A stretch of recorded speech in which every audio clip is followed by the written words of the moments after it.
If you look around the retail landscape today, you can almost feel the tension. On one hand, retailers are surrounded by an unprecedented technological capability. Those AI models that create, that reason, that generate, predict, and increasingly act nowadays, right? On the other hand, many organizations are still operating with a decision making system or a series of those systems designed for a slower, more linear sort of a world. And that's what we're going to be exploring in this episode today. So here's me, Saurabh, welcoming you back to another insightful episode of the Retail Tales. You know what this podcast is about, right? Well, if you don't, or if this is the first time you're tuning in, this podcast is exclusively dedicated to all things AI across the retail value chain. So, as I was saying, we are at a pivotal moment where technology is no longer the bottleneck in retail. The real bottleneck is conviction. The real bottleneck is trust. And increasingly, the bottleneck is recognizing when to let AI move from merely assisting humans to acting on behalf of the enterprise. And this is where the conversation around agentic AI becomes both powerful and yet uncomfortable. You've heard me talk about agentic AI in retail on this podcast before, but it's one of those topics that requires much more focus. Agentic AI is not just about smarter models or, better co-pilots. It's not designed to be a co-pilot. It's about systems that can perceive, that can decide and act with defined boundaries. And in retail, which touches pretty much everything, including pricing, inventory, fulfillment, workforce orchestration, customer engagement, and even capital allocation, right? So it challenges those long-held assumptions about control, about accountability, and even about leadership. So we have so much to unpack on this topic, and that just this episode or the one that I did in the past are not going to be enough. But in order to keep building this momentum of learning and exploring agentic AI together on this show, um, I was looking to invite a guest to the podcast who doesn't just know about the underlying tech or doesn't just talk about it, but has a deep understanding of how this tech reshapes economic systems, reshapes organizational behavior, drives competitive advantage. So, to be very honest with you, that is why today's conversation matters. My guest today is Dr. Shawn DuBravac. Shawn is a globally recognized futurist, economist, and trendcaster. He's the author of the New York Times bestseller, Digital Destiny. And it's a book that explored, well ahead of its time, how data and digital technologies would reshape how we work, how we live, and how we communicate. For over a decade, Shawn served as the chief economist of the Consumer Technology Association. You may or may not know that CTA is basically the organization behind organizing CES every year, right? And in that role, Shawn had a front row seat to the technologies that would eventually move from trade show hype to boardroom urgency. Today, Shawn advises companies and C-suite executives on market opportunities and industry strategy. He is the president and founder of Astra Insights, which provides consulting, research, and advisory services to C-suite executives on a myriad of topics, including digital transformation strategies, business model disruptions, and the pace of technological change. What makes Shawn particularly relevant for this conversation is that he does not approach AI as a feature or a tool. And we have spoken about it so many times on this podcast in the past, right? He approaches it as a force multiplier that reshapes incentives, economics, and strategic decision making. And that lens is exactly what retail leaders need today, what retail leaders need right now. So, without further ado, Shawn, welcome to the podcast. Welcome to the Retail Tales. Yeah, it's great to be here. Super excited to explore with you where retail is going and how AI is going to impact that journey. All right, perfect. So, a little more context for all of you. I had the pleasure of not only meeting Shawn at NRF in January earlier this year, but also co-leading a couple of floor tours that we did for some of our clients. And I got to tell you, I had an absolutely amazing time on those floor tours with him being my partner in crime.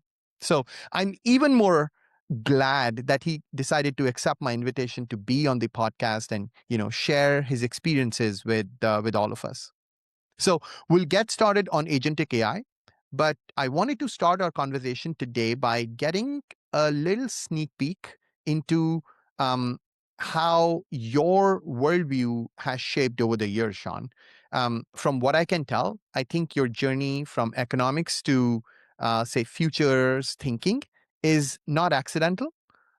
It actually mirrors how many industries, including retail, are evolving today. But Shawn, what I know about from reading about you and from knowing from our conversation in the past, you started your career grounded in economics, data, and market analysis, and over time you became known as a futurist and trendcaster. So walk us through that journey from the beginning. When you knew the world, but the world did not know you.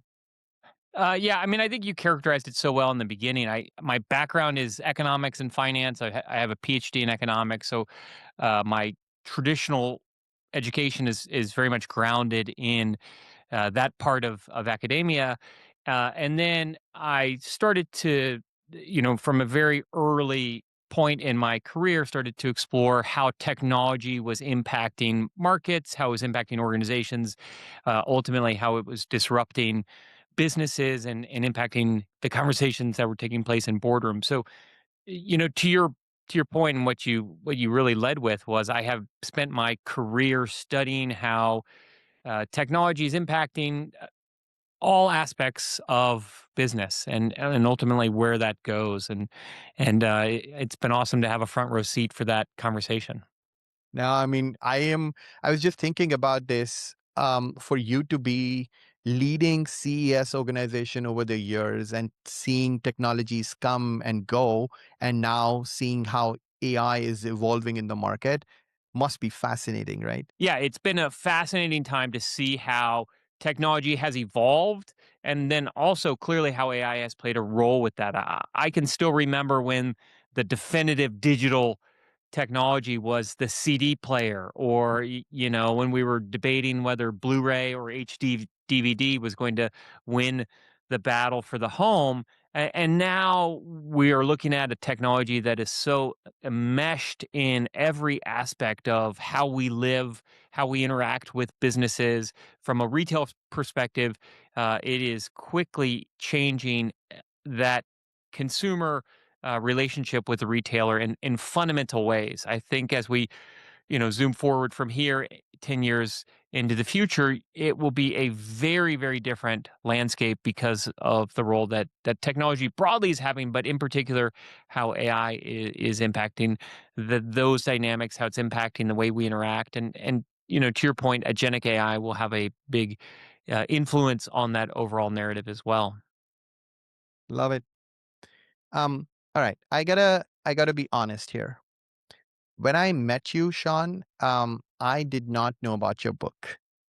But after the first day of our floor tour and before the second one, I tried to find you on LinkedIn, which is how I also came to know about your book.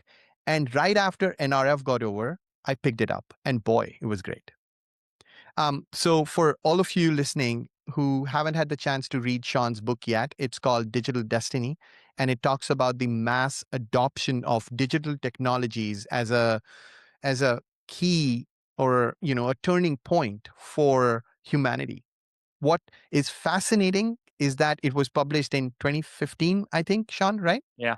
Um, and many of those ideas, datafication or connectivity, predictive systems, all these ideas now form the foundation of agentic AI.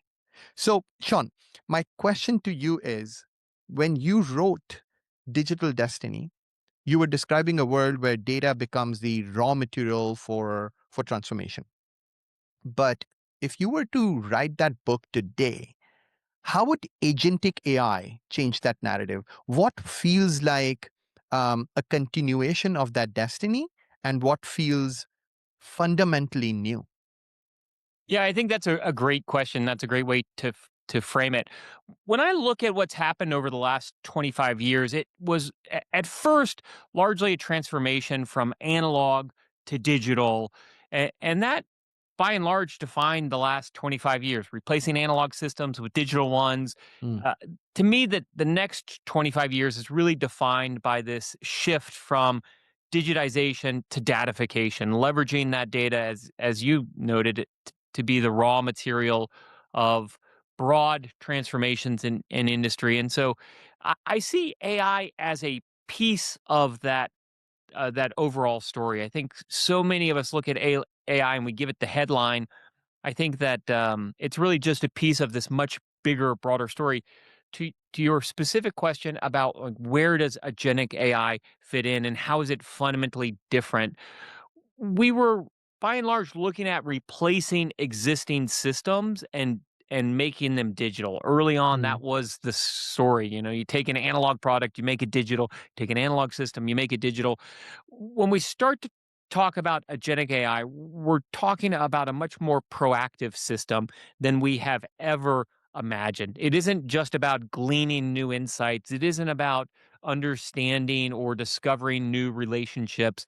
It's about fundamentally changing the way that we transact.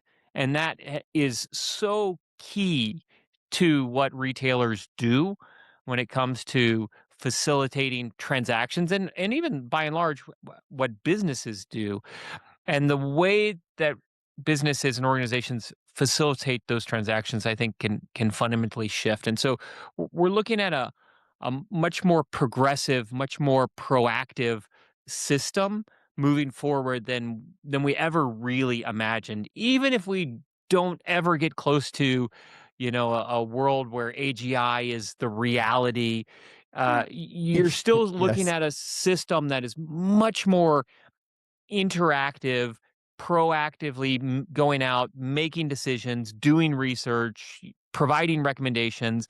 And we built a lot of the legacy on looking at, for better terms, just looking at correlations. Let's make, Mm, and looking at metrics. And that I think we were going to look back 10 years from now and feel like that whole environment is very antiquated, that we were basing things on correlations and, metrics and doing A/B testing and all of these other things that so much of the digital world is built on today. That will look very outdated in the years ahead. fascinating. I do want to double click into this, but before we do that, let's pause for a moment. Let's start from the basics. I want to start with defining agentic AI, not just for the for beginners, but even for others, because the term agentic AI is increasingly used, and in my experience, sometimes it's even used very loosely. But from your perspective, how do you define agentic AI in a way that is useful for business leaders, not just technologists? And what distinguishes an agentic system from, say, automation, or from co-pilots and from advanced analytics? Yeah, I mean, I think what differentiates it, starting there, is that in an agentic system, we're really allowing it to have some, s- you know, you see the root of the word, some agency. We're allowing it to make decisions without complete information. And in that way, it starts to look more human because that's what we're Mm, doing all day long. We're making, uh, y- you know, probabilistic decisions. We don't always recognize them as probabilistic decisions, but we're making decisions in environments with incomplete information, and we're doing that at speed.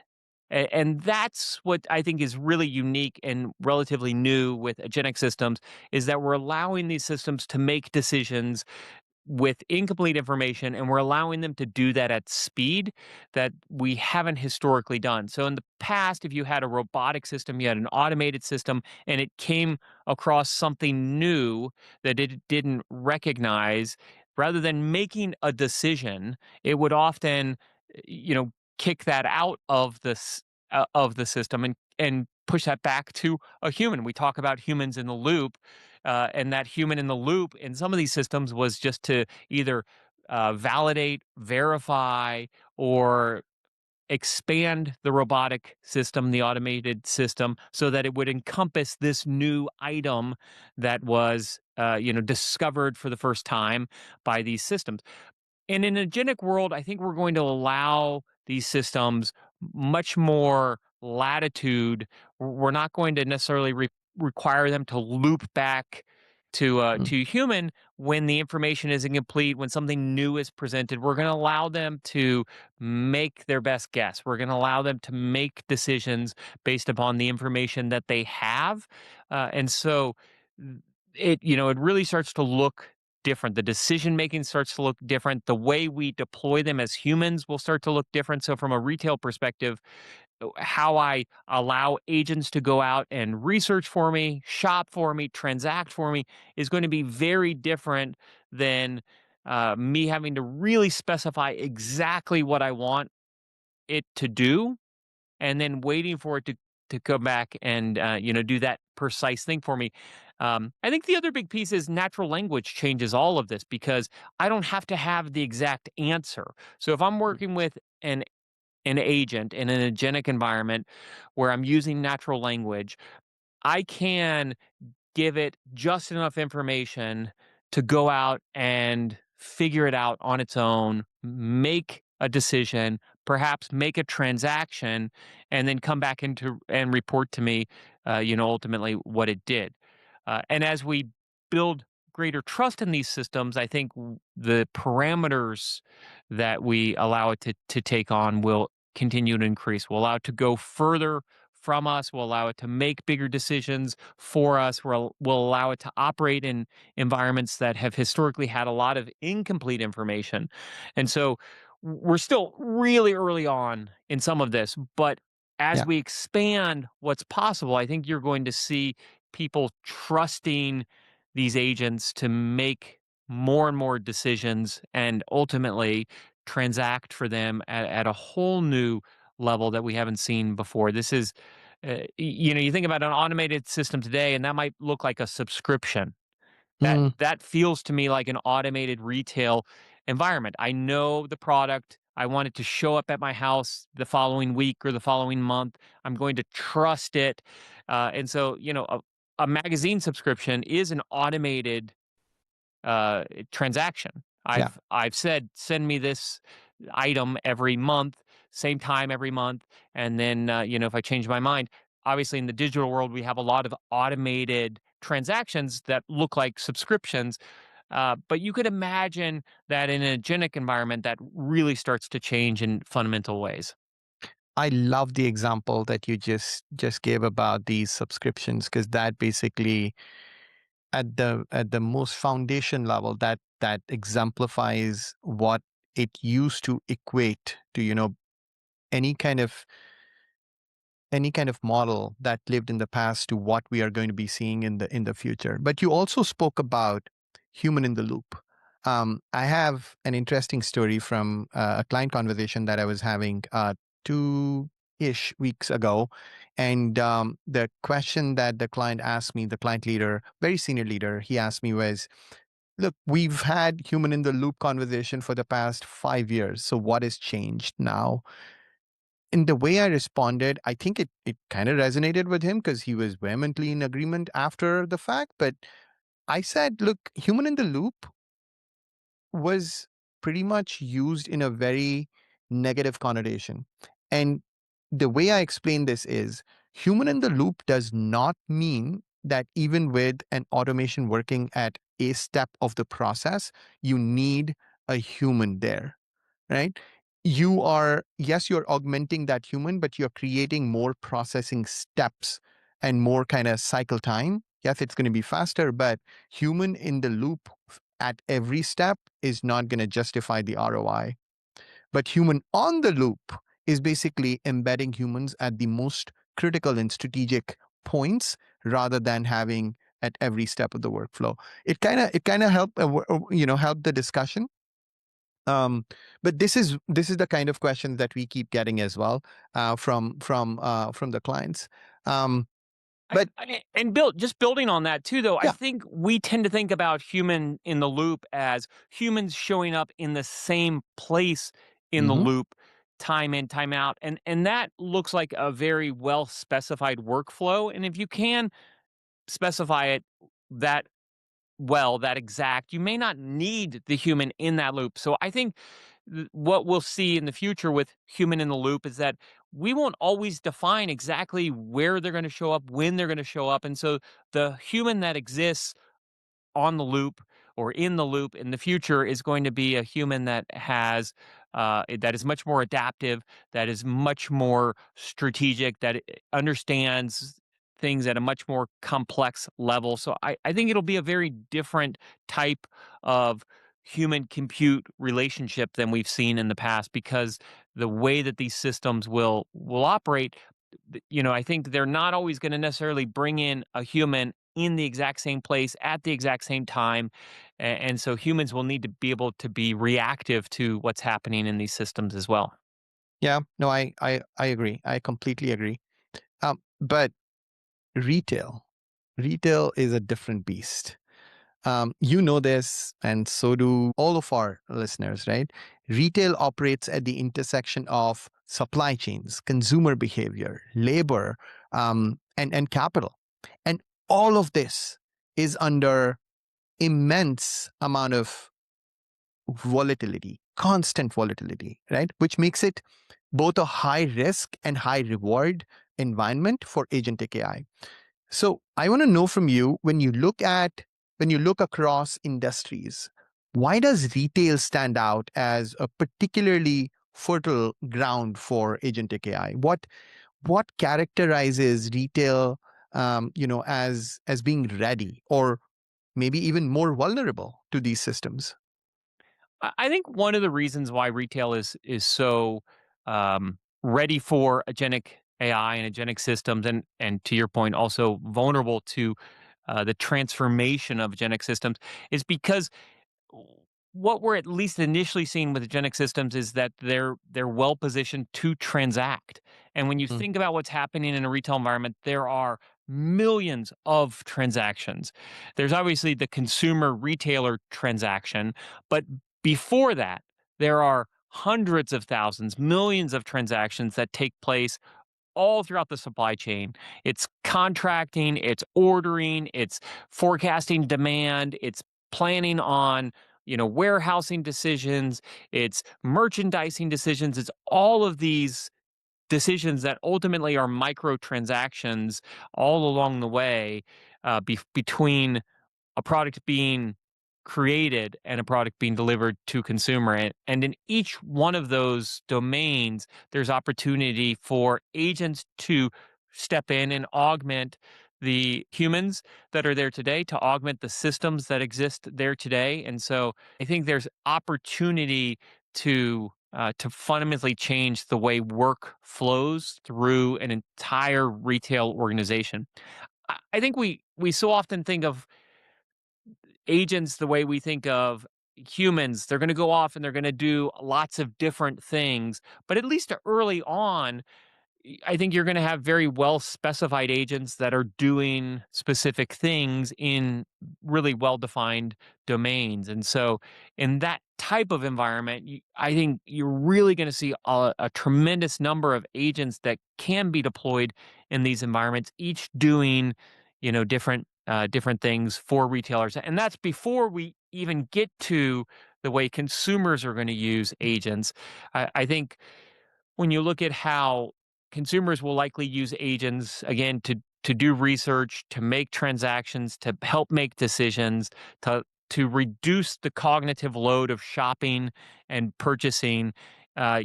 You've got a retail environment that's going to have to make adjustments simply because of what's happening on the consumer side of those engagements and those those interactions.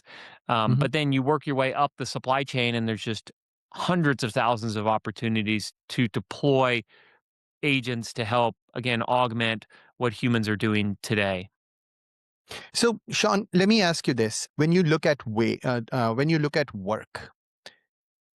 is it, in your opinion, is that more about work that happens today and then agentifying that work, or is it more about redesigning that work for agent workflows and then embedding humans? I mean, there are pros and cons in both.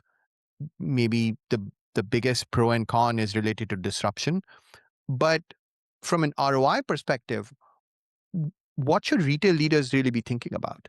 I think that's a great question. I think what will tend to happen at first with technology, and we see this time and again in the history of technology, we tend to replace the existing technology with a newer, better technology. And at first, not a lot changes. Hmm. We don't necessarily change the decisions we're making. We don't change the speed of decisions. We streamline a couple of things. Maybe we make things a little easier. We make things a little more accessible. You certainly saw this as we moved from analog to digital. Not a Sure. lot changed at first. And then quickly and suddenly you start to see fundamental shifts. Digital media is a great example where when we went from analog televisions to digital televisions, at first not a lot changed. We got a better picture, but it didn't we didn't change the type of content we were watching. We didn't change when we were watching it. Sure. Then what happened a few years into that transformation, especially once we connected these displays, then we really started to change how we consumed content. Netflix, started to release all of episodic television in one go, and so we created words like binge watching, where we'd watch them all. Like that changed first as a result of digital, but more fundamentally, it changed later on in that in that process. And so I think agentic AI will play out in that same way. At first, we're going to use it to sub out for existing workflows. So I think of like a inventory manager agent augmenting the inventory manager their work already, or maybe for smaller retailers that don't have dedicated staff, maybe they're using agents in traditional ways. But then over time, I do think that you will see the work change fundamentally. And that's where what I like to call these second order effects. When those second order effects really start to kick in, that's where the really big transformations come. And that's when the face of retail really starts to change. I think we're still several years out from that. But when those changes start to kick in, that's when the competitive landscape really fundamentally shifts. Um, the example that you just gave about how the content and the kind of content that started to change according to human behavior and human adoption, it just it just triggered a thought in my head about adoption itself. Like how you engage with machines is going to drive how technology will continue to evolve further and further. You did earlier on in one of your responses, you did talk about agency. So I want to double click into that. Um, and not just agency, but the associated decisioning behind it. Delegating that agency to machines is not just a technical decisions for almost all leaders out there. It's more of an economic one, as far as I think.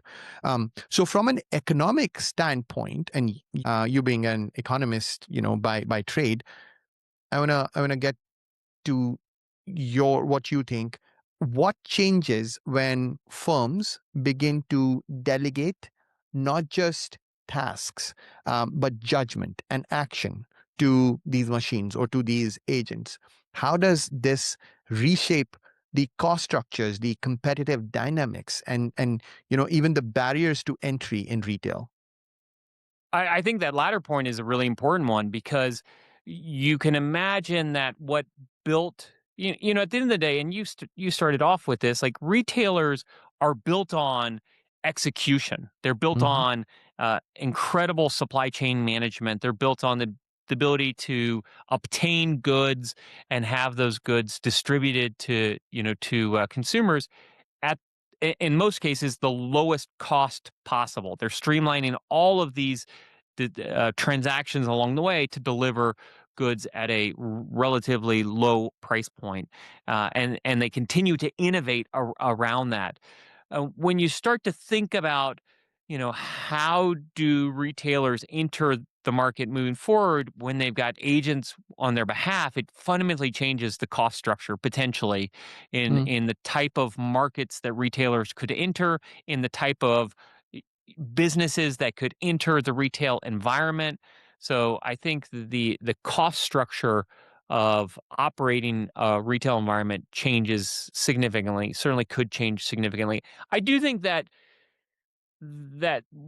idea of turning over decision making will happen slowly. It'll be guarded at first. Retailers will be cautious at first. That it will require some amount of trust to be built up over time, and then again we start to widen how much we'll allow agents to make decisions, where we'll allow them to make decisions. So we'll start in areas where the risk is low, and we'll, I think, expand from there.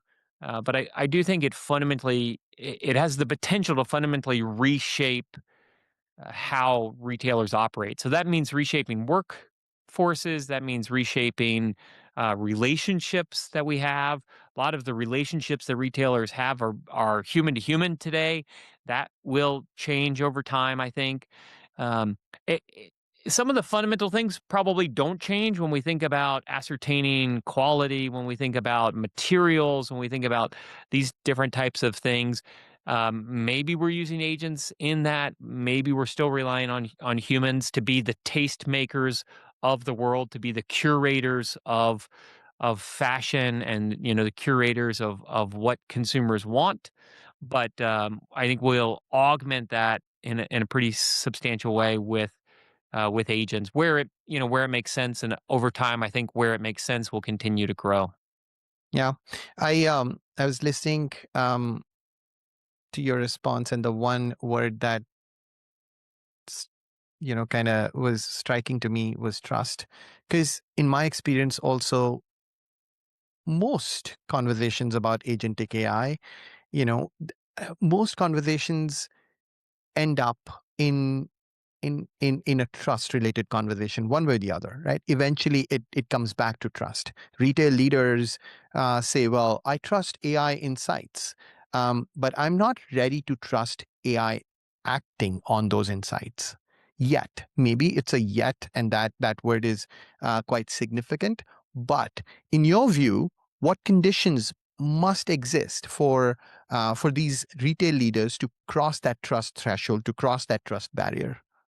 Yeah, I think that's a good question. And again, I think it starts pretty narrow. I think at first it's it's augmenting the humans. It's helping them get answers more quickly. It's helping them ascertain insights that they might not have had.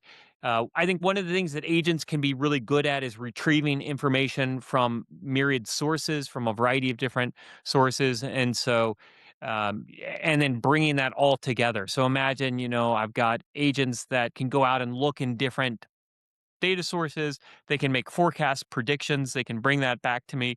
They can make recommendations. And, maybe I'm ultimately making the decision, but they've moved me there much faster than I would have been able to do it on my own. Mm, And so as I build up those interactions as an operator, as I start to have more and more of those positive interactions, and as I find that the recommendations that are coming back to me are aligned with the decisions that I would have already made, I think that that trust becomes implicit to some extent. I start to naturally trust it. So I think of it less as as a retailer, you don't have to necessarily go out and just trust this carte blanche. You don't need to just know that you're going to trust it, but that as you start to build up the muscle and the repetitiveness, you'll start to see where that trust will be easy to give, where it'll be Mm. natural, and then where it will be, more difficult and more sparing. And so, I think for retailers, the key is to have, what I would call time on machine. Like you have to have these interactions so you can start to build those muscles. That's the human piece of getting ready for an agentic system. You have to have the experience, you have to have the interactions so that you can understand where you might want to deploy these, and ultimately, where you might want to go. One of the things that occurred to me at NRF was that retailers really are not selling products, services, goods. They're really selling trust. And they've Mhm. built up a relationship of trust with consumers that they're going to deliver a certain aspect of a product or a service. They're going to deliver it at a price point. They're going to deliver a certain quality.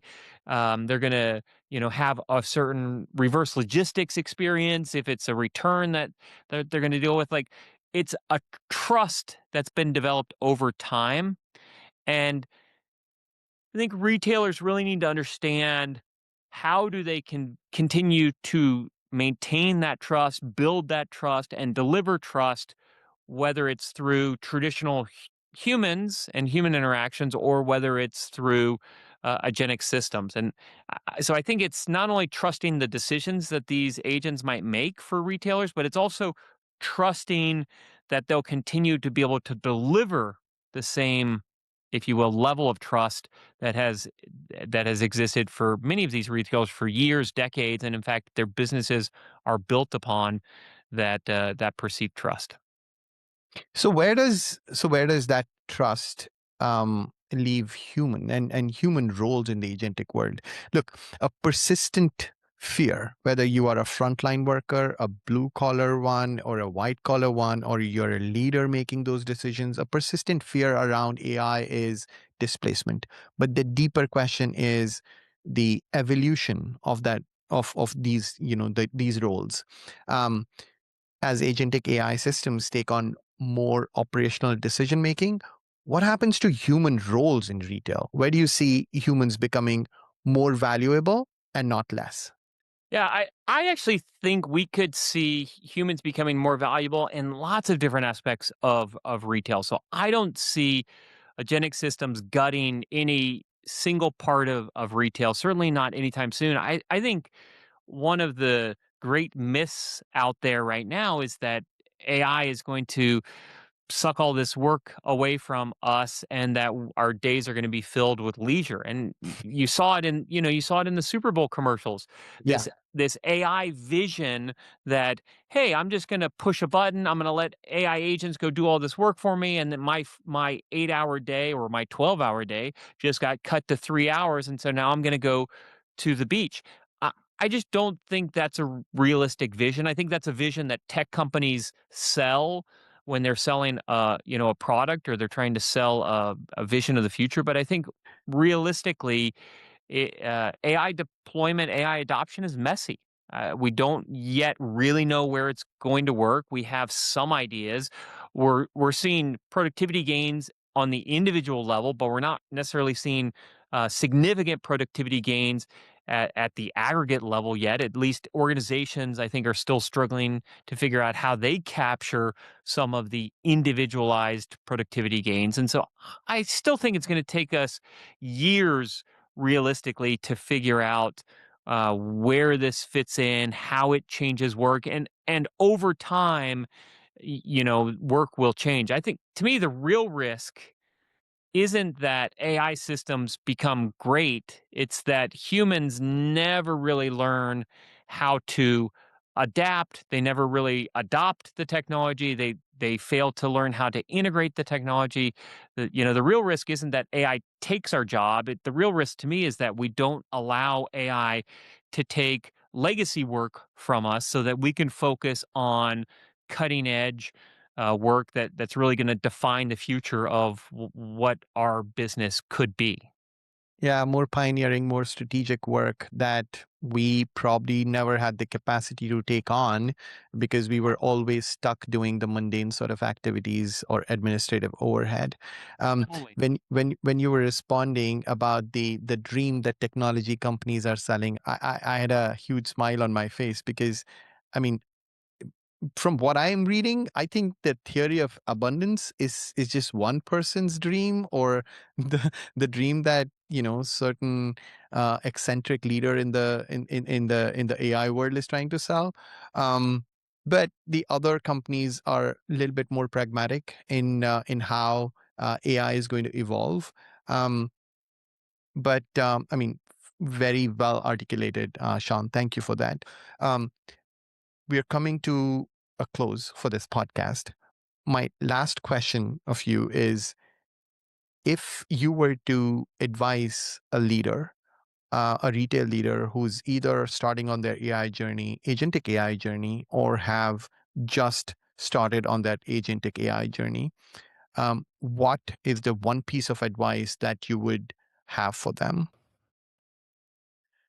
I mean, I think right now where we are, it's definitely to continue to experiment, continue to explore, look at opportunities to not just again get those individualized productivity gains, but figure out how to aggregate that at the upper levels. I think that you fundamentally have to be thinking about how does work change, how does workflows start to evolve, and how does that change. It is so easy for us to think, oh, I'm going to sub this piece of technology out for this type of technology. We tend to talk about technology in terms of modernization or upgrades, and AI is a fundamentally different structure. It is a Mm. fundamentally different approach. And so when we think about agentic AIs, I think you will do yourself a disservice if you're just thinking about this as an upgrade of an existing type of technology.